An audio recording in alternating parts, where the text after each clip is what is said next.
ನಂದನ್ ಯಾವಾಗಲೂ ಆಟವಾಡಲು ಹೊಸ ವಿಷಯಗಳಿಗಾಗಿ ಹುಡುಕುತ್ತಿದ್ದನು. ಅವನ ಮನಸ್ಸು ಗಡಿಯಾರದಂತೆ ಓಡುತ್ತಿತ್ತು, ಎಂದಿಗೂ ಶಾಂತವಾಗಿ ಇರುತ್ತಿರಲಿಲ್ಲ. ಅಜ್ಜ ಅವನ ಅಶಾಂತಿಯನ್ನ ಗಮನಿಸಿದ್ರು ಮತ್ತು ನಗುತ್ತಾ ಹತ್ತಿರ ಬಂದ್ರು.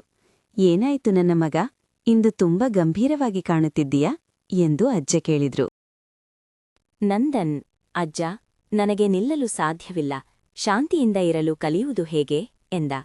ನಾನು ನಿನ್ನಗೆ ನಿಜಜೀವನದ ದಾರಿಯನ್ನು ತೋರಿಸುತ್ತೇನೆ ಎಂದು ಅಜ್ಜ ಹೇಳಿದರು. ನೀನು ನನ್ನೊಂದಿಗೆ ಬರುತ್ತೀಯಾ?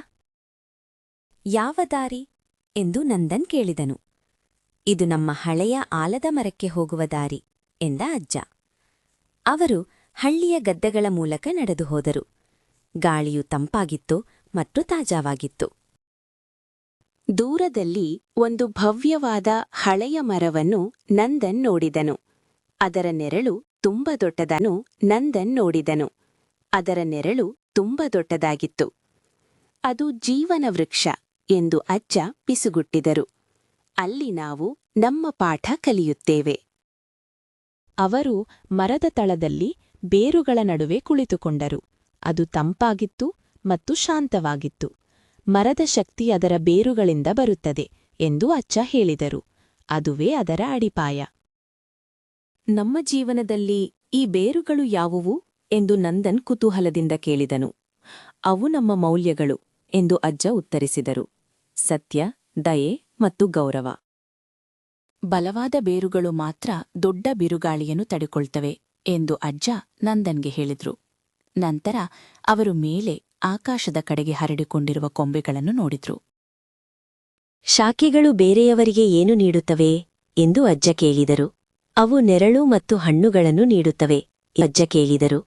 ಅವು ನೆರಳು ಮತ್ತು ಹಣ್ಣುಗಳನ್ನು ನೀಡುತ್ತವೆ ಎಂದು ನಂದನ್ ತ್ವರಿತವಾಗಿ ಉತ್ತರಿಸಿದನು.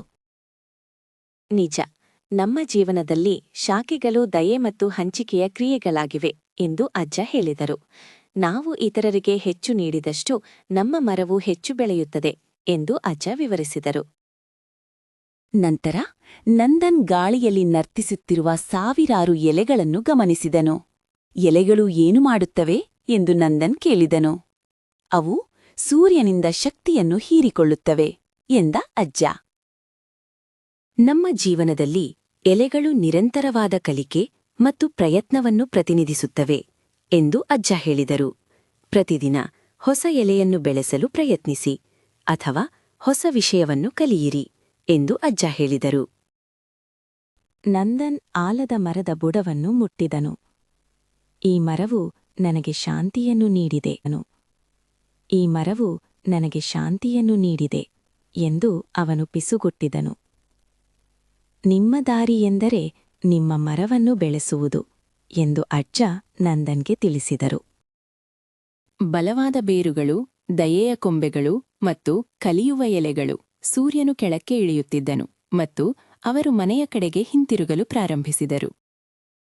ನಂದನ್ನ ಹೆಜ್ಜೆಗಳು ಹಗುರವಾಗಿದ್ದವು ಮತ್ತು ಅವನ ಮನಸ್ಸು ಕೊನೆಗೂ ಶಾಂತವಾಗಿತ್ತು. ಅವನು ನಿಜ ಜೀವನದ ದಾರಿಯನ್ನು ಕಂಡುಕೊಂಡಿದ್ದನು. ಅದು ಅವನೊಳಗೆ ಇತ್ತು.